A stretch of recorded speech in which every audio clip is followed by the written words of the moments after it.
Dobrodošli na Kuhinja bez muke. Ovdje ćete pronaći brze i jednostavne recepte koji uvek uspevaju. Danas pravimo hrskavu rezanu pitu od gotovih kora, savršena za doručak, večeru ili užinu.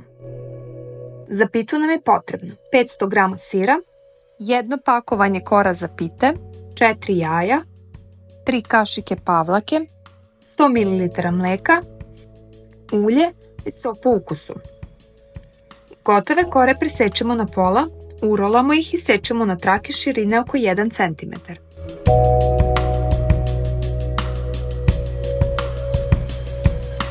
Polovinu isečenih kora stavljamo u podmazan pleh i ravnomerno rasporedimo.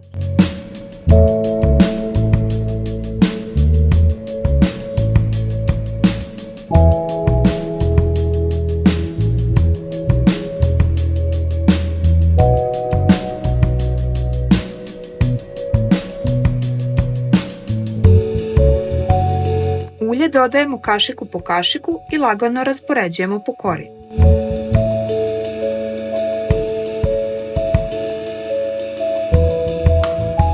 Dodajemo polovinu izmrvljenog sira,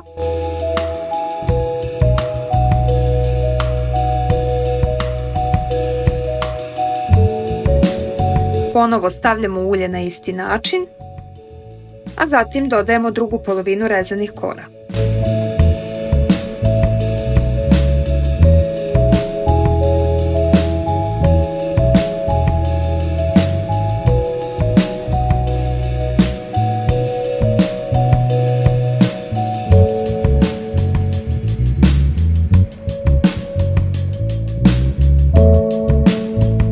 U činiju umešamo preostali sir, pavlaku, jaja i mleko dok ne dobijemo ređu smesu.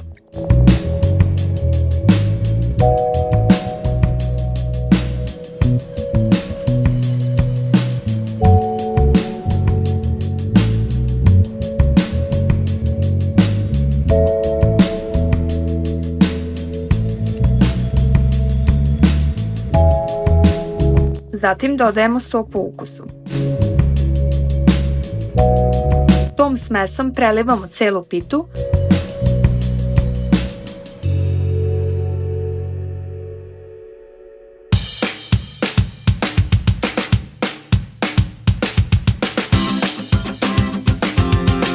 i odozgo dodajemo još malo ulja. Pečemo u prethodno zagrejanoj rerni dok pita ne dobije lepo zlatnu smeđu boju. Ja sam je pekla nekih 25 minuta. I to je to. Brza, hrskava, sočna pita je gotova. Prijetna.